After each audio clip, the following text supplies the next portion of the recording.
ಪರಶುರಾಮನ ಹೆಂಡತಿಯ ಹೆಸರು ಮಮತಾ ಹಾಗೂ ಅವನ ಮಗಳ ಹೆಸರು ಗೀತಾ. ಇವರು ತುಂಬ ನೆಚ್ಚಿನ ಹಾಗೂ ಪ್ರಾಮಾಣಿಕ ಕುಟುಂಬದವರಾಗಿದ್ದರು. ಹಾಗೆ ಒಂದು ದಿನ ಹೀಗೆ ನಡೆಯುತ್ತದೆ. ಅಮ್ಮ, ನನಗೆ ಕಾಲೇಜಿಗೆ ಹೊತ್ತಾಗುತ್ತದೆ, ನಾನಿನ್ನು ಹೋಗುತ್ತೇನೆ. ಏಕೆಂದರೆ ನಮ್ಮ ಶಾಲೆಯಲ್ಲಿ ಪ್ರಿನ್ಸಿಪಲ್ ಸರ್ ತುಂಬ ಸ್ಟ್ರಿಕ್ಟ್ ಆಗಿದ್ದಾರೆ. ಅವರು ಸ್ವಲ್ಪ ಲೇಟಾಗಿ ಹೋದರೂ ನನ್ನನ್ನು ಸುಮ್ಮನೆ ಬಿಡುವುದಿಲ್ಲ. ಅದಕ್ಕಾಗಿ ಅಪ್ಪ ಬಂದ ಮೇಲೆ ಅಪ್ಪನಿಗೆ ಹೇಳು, ಮಗಳು ಕಾಲೇಜಿಗೆ ಹೋಗಿದ್ದಾಳೆಂದು ತಿಳಿಸು, ನಾನಿನ್ನು ಹೊರಡುತ್ತೇನೆ ಅಮ್ಮ. ಆಯಿತು ಸರಿ ಮಗಳೇ ಸುಜಾತ, ನೀನಿನ್ನು ಹೊರಡು. ನಾನು ನಿನ್ನ ತಂದೆ ಬಂದ ತಕ್ಷಣವೇ ನೀನು ಕಾಲೇಜಿಗೆ ಹೋಗಿದೆ ಎಂದು ಹೇಳುತ್ತೇನೆ.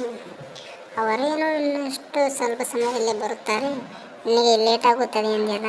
ಸರಿ, ನೀನು ಹೊರಡು. ಕಾಲೇಜಲ್ಲಿ ಹುಷಾರು. ಹೋಗುವಾಗ ರಸ್ತೆಯಲ್ಲಿ ಗಾಡಿ ಪಡಿ ಬರುತ್ತಿರುತ್ತವೆ, ಸ್ವಲ್ಪ ಹುಷಾರದಿಂದ ಹೋಗು, ಸರಿನಾ? ಕಾಲೇಜಿನಲ್ಲಿ ಫೀಸ್ ಕೇಳ್ತಾ ಇದ್ದಾರೆ ಎಂದೆಲ್ಲವಾ? ನಿನ್ನ ತಂದೆ ಇನ್ನೆಷ್ಟು ಸ್ವಲ್ಪ ಸಮಯದಲ್ಲೇ ಬರುತ್ತಾರೆ. ನೀನು ಸುಮ್ಮನೆ ಲೇಟ್ ಆಗುತ್ತೆ, ಹೊರಟು ಹೋಗು. ನಿನ್ನ ತಂದೆ ಬಂದ ತಕ್ಷಣವೇ ನಾನು ಅವರ ಹತ್ತಿರ ಇಸ್ಕೊಂಡು ನಿನಗೆ ಕಳಿಸಿಕೊಡ್ತೇನೆ. ಸರಿ ಸುಜಾತ, ನೀನು ಹೊರಟು ಹೋಗು. ಮತ್ತೆ ಕಾಲೇಜಿಗೆ ಲೇಟ್ ಆಗುತ್ತೆ, ಸರ್ ನನ್ನನ್ನು ಬೈಯುತ್ತಾರೆ. ನಡಿ, ಹೊರಟು ಹೋಗು. ಅಷ್ಟರೊಳಗೆ ಸುಜಾತ ಅವಳ ತಾಯಿ ಹತ್ತಿರ ಮಾತನಾಡಿ ಅಲ್ಲಿಂದ ಹೊರಟು ಹೋಗುತ್ತಾಳೆ. ಅವಳು ಕಾಲೇಜಿನಲ್ಲಿ ಒಬ್ಬ ನವೀನ್ ಎಂಬ ಹುಡುಗನನ್ನು ಪ್ರೀತಿಸುತ್ತಿರುತ್ತಾಳೆ ಎಂಬುದು ಈಗ ನಿಮಗೆ ಗೊತ್ತಾಗುತ್ತದೆ. ಕಾಲೇಜಿನಲ್ಲಿ ಸುಜಾತಾಳ ಆತ್ಮೀಯ ಸ್ನೇಹಿತೆ ಗೀತಾಳ ಜೊತೆ ಮಾತನಾಡುತ್ತಾಳೆ. ಗೀತಾ ತುಂಬ ಮುಗಿದಾಳ ಮನಸ್ಸಿನವಳು. ಅವಳಿಗೆ ಈ ಪ್ರೀತಿ ಪ್ರೇಮ ಅನ್ನೋದ್ರ ಬಗ್ಗೆ ಗೊತ್ತಿರುವುದಿಲ್ಲ. ಅವರು ಹಾಗೆಯೇ ಮಮತಾ ಹಾಗೂ ಗೀತಾ ಮಾತನಾಡುತ್ತಾ ನಿಂತಿರುತ್ತಾರೆ. ಸುಜಾತ, ಇಷ್ಟು ಹೊತ್ತು ಏನಕ್ಕೆ ಮಾಡಿದೆ? ಕಾಲೇಜು ಶುರುವಾಗಿ ತುಂಬ ಹೊತ್ತಾಯಿತು. ನಡಿ, ಪ್ರಿನ್ಸಿಪಲ್ ಸರ್ ಕ್ಲಾಸ್ ತೆಗೆದುಕೊಂಡಿರುತ್ತಾರೆ. ಅವರು ಬಂದರೆ ಖಂಡಿತವಾಗಿ ನಮ್ಮನ್ನು ಬೈಯುತ್ತಾರೆ. ಸಮಯ ವ್ಯರ್ಥ ಮಾಡದೆ ಹೋಗೋ, ನಡಿ. ಓ ಸರಿ, ಇನ್ನೊಂದು ವಿಷಯ, ನಿನ್ನ ಬಾಯ್ ಫ್ರೆಂಡು ನನಗೆ ಕಾಲ್ ಮಾಡಿದ್ದ. ನಿನ್ನ ಜೊತೆ ಏನೋ ಇಂಪಾರ್ಟೆಂಟ್ ಮಾತಾಡಬೇಕಂತಿದ್ದೀನಿ. ನಡಿ, ನಾನು ಅವನ ಹತ್ತಿರ ಮಾತನಾಡೋದು ತುಂಬ ಇದೆ. ನಾನು ಆಮೇಲೆ ಅವನಿಗೆ ಭೇಟಿಯಾಗುತ್ತೇನೆ. ಈಗ ಕ್ಲಾಸ್ ಶುರುವಾಗಿದೆ ಅಂತೀರ, ಮತ್ತೆ ನಡಿ ಹೋಗೋಣ. ಮತ್ತೆ ಸರ್ ಬಂದು ಸುಮ್ಮನೆ ಬೈಯುತ್ತಾರೆ. ಮತ್ತೆ ಪೇರೆಂಟ್ಸ್ಗೆ ಕಂಪ್ಲೇಂಟ್ ಮಾಡಿದರೆ ಸುಮ್ಮನೆ ನಮ್ಮದೇ ಮರ್ಯಾದೆ ಹೋಗುತ್ತದೆ. ನಡಿ. ನೋಟ್ಸ್ ತೆಗೆದುಕೊಂಡಿದೆ ಹೇಗೆ? ನೋಟ್ಸ್ ನಾನು ತೆಗೆದುಕೊಂಡು ಬಂದಿಲ್ಲ. ಮತ್ತೆ ಸರ್ ಏನು ಮಾಡ್ತಾರೋ ಗೊತ್ತಿಲ್ಲ. ನಡಿ ಹೋಗೋಣ, ನಡಿ.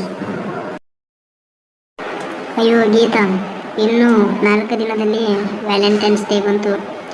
ಪ್ರೇಮಿಗಳ ದಿನಾಚರಣೆಯಂದು ನನ್ನ ಬಾಯ್ ಫ್ರೆಂಡ್ಗೆ ಏನಾದರೂ ಗಿಫ್ಟ್ ಕೊಡಬೇಕು. ನಾನು ಎಷ್ಟು ದಿವಸ ನನಗೆ ನೆನಪೇ ಇದ್ದಿದ್ದಿಲ್ಲ. ನಡಿ ಓಕೆ ಸಂದ್ರ ತೆಗೆದುಕೊಂಡು ಬರೋಣ. ತೆಗೆದುಕೊಂಡು ಬಂದುಬಿಟ್ಟು ಅವನಿಗೆ ಒಂದು ದಿನ ಗಿಫ್ಟ್ ಮಾಡಿ ಸರ್ಪ್ರೈಸ್ ಮಾಡೋಣ. ಗೀತಾ, ಇವಾಗ ಕ್ಲಾಸಿಗೆ ಹೋಗೋಣ, ನಡಿ. ಸುಮ್ಮನೆ ಲೇಟ್ ಆಗುತ್ತದೆ. ಆಗ ಸುಜಾತ ಮತ್ತು ಗೀತಾ ಕಾಲೇಜಿಗೆ ಹೊತ್ತಾಯಿತೆಂದು ಅವರು ಅಲ್ಲಿಂದ ಸ್ಕೂಲಿಗೆ ಹೊರಟು ಹೋಗುತ್ತಾರೆ. ಸ್ಕೂಲು ಮುಗಿದ ತಕ್ಷಣ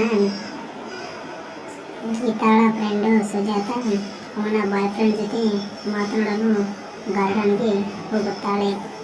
ಪರಶುರಾಮ್ ಗದ್ದೆಯ ಕೆಲಸವನ್ನು ಮುಗಿಸಿಕೊಂಡು ಗದ್ದೆಗೆ ಕೆಲಸ ಎಲ್ಲ ಮಾಡಿ ಮನೆಗೆ ಬರುತ್ತಾನೆ. ಅವನು ಮನೆಗೆ ಬಂದ ತಕ್ಷಣವೇ ಅವನ ಹೆಂಡತಿ ಅವನ ಜೊತೆ ಮಾತನಾಡುವವಳು. ರೀ, ತುಂಬ ಹೊತ್ತಾಯಿತು ಕಣ್ರಿ. ನೀವು ಬೆಳಗ್ಗೆನೇ ಹೊಲಕ್ಕೆ ಹೋದವರು, ಇನ್ನೂ ಸಹ ಮನೆಗೆ ಬಂದರೆ ನನಗೆ ಚಿಂತೆ ಆಗಿತ್ತು. ತುಂಬ ಬಿಸಿಲಿದೆ ಕಣ್ರಿ. ಸುಸ್ತಾಗಿದ್ದರೆ ಸ್ವಲ್ಪ ಹೊತ್ತು ಕುಂತು ವಿಶ್ರಾಂತಿ ಪಡೆಯಿರಿ. ನಂತರ ನಿಮಗೆ ಊಟಕ್ಕೆ ಏನಾದರೂ ಕೊಡುತ್ತೇನೆ. ಓ, ನಿಮ್ಮ ಮಗಳು ಕಾಲೇಜಿಗೆ ಹೋದ್ಲು? ಅವಳಿಗೆ ಫೀಸ್ ಅಂತೆ ಕಣ್ರಿ, ಹೇಗೆ ತುಂಬುವುದು ಗೊತ್ತಾಗ್ತಾ ಇಲ್ಲ. ಹೌದು ಕಣೆ ಹೆಂಡತಿ, ತುಂಬ ಬಿಸಿಲಿತ್ತು, ತುಂಬ ಆಯಾಸ ಆಗ್ತಾ ಇದೆ. ಸ್ವಲ್ಪ ಕುಡಿಯೋಕೆ ಏನಾದರೂ ಮಾಡ್ಕೊಂಡು ಬಾ. ಬಿಸಿಲಿನಲ್ಲಿ ಕೆಲಸ ತುಂಬ ಜಾಸ್ತಿ ಇದೆ. ಹೊಲದ ಇಳುವರಿ ಬರ್ತಾ ಇದೆ, ಕೆಲಸ ಕೂಡ ತುಂಬ ಜಾಸ್ತಿ ಇದೆ. ಆದ ಕಾರಣ ಒಬ್ಬನಿಂದ ಸಾಧ್ಯವಾಗುತ್ತಿಲ್ಲ. ಗಾರೆ ಕೆಲಸದವರು ಯಾರಾದರೂ ಹಚ್ಚಬೇಕು, ಯಾಕಂದ್ರೆ ನನಗೊಬ್ಬಂಗ ಕೆಲಸದಂಗಿಲ್ಲ. ಸ್ವಲ್ಪ ನೀನು ಬಂದಿದ್ರೆ ಚಲೋ ಇರ್ತಿತ್ತು. ಬೇಡ ಬಿಡು, ನಾನೇ ಹೇಗಾದರೂ ಮಾಡ್ಕೊಳ್ತೀನಿ. ಸುಮ್ಮನೆ ನೀನು ಯಾಕೆ ಬರ್ತೀಯ? ರೀ ಯಜಮಾನ್ರೆ, ನಾಳೆಯಿಂದ ನನಗೂ ಬಾ ಅಂತಂದ್ರೆ ನಾನು ಬರ್ತೀನಲ್ವಾ? ನೀವು ಸುಮ್ಮನೆ ಒಬ್ಬನೇ ಕೆಲಸ ಮಾಡುತ್ತೀರಿ. ನಾ ಬರ್ತೀನಂತ ಹೇಳಿದ್ರು ನನಗೆ ನೀವು ಬರೋಕ್ಕೆ ಅವಕಾಶ ಮಾಡಿಕೊಡುವುದಿಲ್ಲ. ಅದಕ್ಕೆ ನಾನು ಮನೆಯಲ್ಲಿ ಇರೋದು. ನಾಳೆಯಿಂದ ನಾನು ಬರ್ತೀನಿ, ನಡೀರಿ. ಅದೇನೋ ಹೊಲ್ದಾಗ ಕೆಲಸ ಇಲ್ಲಿ ನೋಡೇ ಬಿಡೋಣ. ಇಬ್ಬರು ಕೂಡಿ ಮಾಡಿದರೆ ಎಲ್ಲ ಕೆಲಸ ಮುಗ್ತಾ ಹೋಗುತ್ತೆ. ಸರಿನಾ? ನಾನು ಕೂಡ ಬರ್ತೇನೆ. ಅಯ್ಯೋ ಹುಚ್ಚಿ, ನಿನ್ನನ್ನು ಮಾರಾಣಿಕೆ ನೋಡ್ಕೋಬೇಕಂತ ನಾನು ಅಂದ್ಕೊಂಡಿನಿ. ನೀವು ಹೊಲ್ದಾಗ ಕೆಲಸ ಮಾಡ್ತಿ, ಸುಮ್ಮನೆ ಮನೆಯಾಗಿರು. ನಾನೆಲ್ಲ ಕೆಲಸ ಮಾಡ್ತೀನಿ, ಅದ್ರ ಬಗ್ಗೆನೇ ಚಿಂತೆ ಮಾಡಬೇಡ. ಏನು ಕಣೆ, ನಾನು ನೀನು ಒಬ್ಬಳು ಮಗಳು ಬಿಟ್ರೆ ಮತ್ತೆ ಯಾರಿದ್ದಾರೆ? ಇರೋದಿಷ್ಟು ದಿನ ಚೆನ್ನಾಗಿ ಇರೋಣ. ನೀ ಸುಮ್ಮನೆ ಹೊಲದಲ್ಲಿ ಕೆಲಸ ಮಾಡೋಕ್ಕೆ ಬಂದರೆ ನಿನಗೆ ನೀನು ಸ್ವರ್ಗ ಹೋಗ್ತೀಯ. ನಾನು ಇನ್ನೂ ಗಟ್ಟಿಮುಟ್ಟಾಗಿದ್ದೀನಿ, ನಾನು ಒಬ್ಬನೇ ಮಾಡ್ತೀನಿ. ಸುಮ್ಮನೆ ನೀನು ಬಂದು ಯಾಕೆ ಆಯಾಸ ಆಗ್ತೀಯ? ಇಲ್ಲೇ ಮನೆಯಲ್ಲಿ ಆರಾಮಾಗಿರು, ಸರಿನಾ? ನಾನಂತೂ ಅಷ್ಟೇ ಹೇಳಿನಿ, ಇನ್ನು ಮುಂದೆ ನಿನಗೆ ಬಿಟ್ಟಿದ್ದ. ನಾನು ಬರ್ತೀನಿ, ಕೆಲಸ ಮಾಡ್ತೀನಪ್ಪ ಅಂತ ನೀನು ತಿಳ್ಕೊಳ್ಳೋ ಬಿಡಲ್ಲ. ನೀ ಇಷ್ಟ ಬಂದಂಗೆ ನೀನು ಮಾಡ, ನನಗೆ ಹೆಂಗೆ ತಿಳಿದು ನಾನು ಮಾಡ್ತೀನಿ. ಆದರೆ ನಿನಗೆ ಸುಸ್ತಾದಾಗ ಮಾತ್ರ ನಾನು ಬರ್ತೀನಿ. ಅಲ್ಲಿ ತನಕ ಬರೋದು ನೀನು ಇಷ್ಟ ಇಲ್ಲ ಅಂದ್ರೆ ಸುಮ್ಮನೆ ಇರು. ಅದು ಬಿಟ್ಟು ನಿನ್ನ ಮಗಳದು ಫೀಸ್ ಅಂತೆ ಹೆಂಗೆ ಮಾಡ್ತೀಯ ಹೇಳು ಮೊದಲೇ. ಇಲ್ಲಿ ಹೇಳ್ತಿ ನಾನು ಇಲ್ವಾ? ನಾ ಇದನ್ನ ಸತ್ಯನ ಆ ಮಗಳ ಪೀಸ್ ತುಂಬ್ತೀನಿ ನಾನು. ಸುಮ್ಮನೆ ನೀ ಯಾಕೆ ತಲೆ ಕಟ್ಸೋಂಗತಿ? ನಮಗೇನು ಅಷ್ಟು ತುಂಬೋದು ಗೊತ್ತಿರಲ್ಲ ಏನು? ನಿನಗೆ ಅಷ್ಟ ಮಗಳನ ಆಕೆ ನನ್ನ ಮಗಳಲ್ಲನ? ನೀ ಸುಮ್ಮನೆ ಏನೇನು ಓದಿದ್ದೆ? ನನಗೆ ಗೊತ್ತೈತಿ ಪೀಸ್ ತುಂಬ್ತೀನಿ ನಾನು, ಅಷ್ಟು ದೊಡ್ಡ ಏನಲ್ಲ. ಸರಿ, ನನಗೆ ಊಟಕ್ಕೆ ಬಡಿಸ್ತೀಯ ಅಥವಾ ಇಷ್ಟೇ ಹೊರನಿಂದ ಬಂದಾಗ ಮಾತಾಡ್ಸ್ಕೊಂಡು ನಿಂದಿರ್ತೀಯ? ಏನೇನು ಹುಚ್ಚಿ, ನಡಿ ಊಟಕ್ಕೆ ಬಡಿಸ್, ನಡಿ ಊಟ ಅಂತೀನಿ. ನನ್ನ ಮಗಳು ಇನ್ನೇನೋ ಬರುವತ್ತಾಯಿತು, ಯಾಕೆ ಬರ್ತಾ ಇಲ್ಲ? ನೋಡೋಣ ತಡಿ, ಬರ್ತಾಳೆ ಸದ್ಯ. ಅಷ್ಟರೊಳಗೆ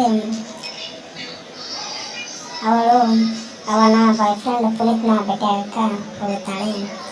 ಪುನೀತನು ಅಲ್ಲಿ ನಿಂತಿರುತ್ತಾನೆ. ಅವನನ್ನು ಕೂಡ ಸ್ವಲ್ಪ ಹೊತ್ತು ಮಾತನಾಡಿಸ್ತಾಳೆ. ಮಾತನಾಡಿಸಿ ಅವಳ ಮನದಲ್ಲಿ ಏನೇನಿದೆ ಎಂಬುದು ಅವನ ಮುಂದೆ ಕೇಳ್ತಾಳೆ. ಇನ್ನೊಂದು 4 ದಿವಸದಾಗ ಪ್ರೇಮಿಗಳ ದಿನಾಚರಣೆ ಬಂತು. ನನ್ನ ಎಲ್ಲಿಗಾದ್ರೂ ಕರ್ಕೊಂಡು ಹೋಗ್ತೀಯ? ಹೆಂಗೆ ಬರೀ ಇಲ್ಲೇ ಸುತ್ತಾಡಿಸ್ತೀಯ? ಗಿಫ್ಟ್ ಏನಾರ ಕೊಡಿಸ್ತೀಯ ಏನಿಲ್ವಾ? ಬರೀ ಇಷ್ಟೇನಾ? ನಮ್ಮ ಪ್ರೀತಿಗಿನ್ನ ಬೆಲೆ ಏನೇನು ಹಂಗೆ? ನಡಿ, ಎಲ್ಲರೂ ಒಂದು ದಿವಸ ಹೋಗಿ ಬರೋಣಂತ. ಕೂಲ್ ಡೌನ್ಲಿ. ಸರಿ ಆಯಿತು, ಹೋಗೋಣ. ಎಲ್ಲಿ ಹೋಗೋಣ ಹೇಳು? ಒಂದು ಡೇಟ್ ನೀನೇ ಫಿಕ್ಸ್ ಮಾಡು, ಇಂಥಲ್ಲಿ ಹೋಗೋಣ ಅಂತೇಳು, ಅಲ್ಲಿಗೆ ಹೋಗೋಣ ಅಂತ. ನಿನಕ್ಕಿಂತ ಹೆಚ್ಚಿನ ಏನಾರ ಐತೆ ನನಗೆ? ನಿನ್ನ ಸಲ ಪ್ರಾಣನ ಕೊಡ್ತೀನಿ ನಾನು. ಅದು ಬಿಟ್ಟು ಕಿಸಿ ಅಂದ್ರೆ ಎಲ್ಲಿಗೆ ಹೋಗೋಣ, ಅಲ್ಲಿಗೆ ಹೋಗೋಣ, ಇಲ್ಲಿಗೆ ಹೋಗೋಣ ಅಂತೇಳಿ ಸುಮ್ಮನೆ ಬೇಜಾರ ಬೇಡ.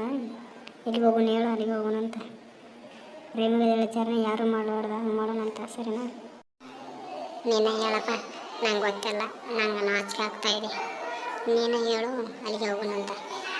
ನೀ ಹೆಂಗಂತೆ ಹಂಗೆ, ಸುಮ್ಮನೆ ನನಗೆ ಗೊತ್ತಿರಲ್ಲ ಪ್ಲೇಸಿಗೆ. ಸುಮ್ಮನೆ ನೀ ಎಲ್ಲಿ ಕರ್ಕೊಂಡು ಹೋಗ್ತೀನಿ, ನಾನು ಕಣ್ಣು ಮುಚ್ಚಿ ಅಲ್ಲಿಗೆ ಬರ್ತೀನಿ ಅಂತ.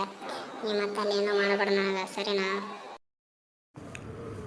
ಹುಚ್ಚಿ, ಇಟ್ಟಕ್ಕೆಲ್ಲ ನಾಚ್ಕೊಂಡ್ರೆ ಹೆಂಗೆ ಹೇಳು? ಎಲ್ಲಿಗೆ ಹೋಗೋಣ ಹೇಳೋ, ಅಲ್ಲಿಗೆ ಹೋಗೋಣ ಅಂತ. ನಿಂಗೆ ನಾನೇನೇನೋ ಮಾಡಲ್ಲ ಆಳ, ಸರಿನಾ? ಹೇಳು ಎಲ್ಲಿಗೆ ಹೋಗೋಣ? ಎಲ್ಲ ಖರ್ಚು ಮಾತ್ರ ನಂದ, ಸರಿನಾ? ಸುಮ್ಮನೆ ನನ್ನ ಜೊತೆ ಬಂದ್ಬಿಡು. ಒಂದು ರೂಮ್ ಬುಕ್ ಮಾಡ್ತೀನಿ, ಅಲ್ಲೇ ಸೆಲೆಬ್ರೇಟ್ ಮಾಡೋಣಂತೆ ವ್ಯಾಲೆಂಟೈನ್ಸ್ ಡೇನ, ಸರಿನಾ? ಏಯ್, ನಿಮಗೆ ಕೇಳ್ತಾ ಇರೋದು. ಸರಿ ಆಯ್ತಾ, ಎಲ್ಲಿಗಾರು ಹೋಗೋಣ ಅಂತ. ಈಗ ನನಗೆ ತುಂಬ ಹೊತ್ತಾಯಿತು, ನನ್ನ ಮನೆಗೆ ಹೋಗ್ತೇನೆ. ನನ್ನ ಅಪ್ಪ ಬಂದಿರ್ತಾನೆ, ಅವ್ರ ಹತ್ರ ಮಾತನಾಡ್ಬೇಕು ಸ್ವಲ್ಪ ನಾನು, ಸರಿನಾ? ಹೋಗೋದಂತೂ ಫಿಕ್ಸು. ನೀನು ರೆಡಿ ಇದೆ ತಾನೆ? ಸರಿನಾ, ನಾನು ಹೋಗ್ತೀನಿ, ಬಾಯ್. ಅಷ್ಟೇ ಹೇಳಿ ಅವಳು ಮನೆಗೆ ಹೋಗ್ತಾಳೆ.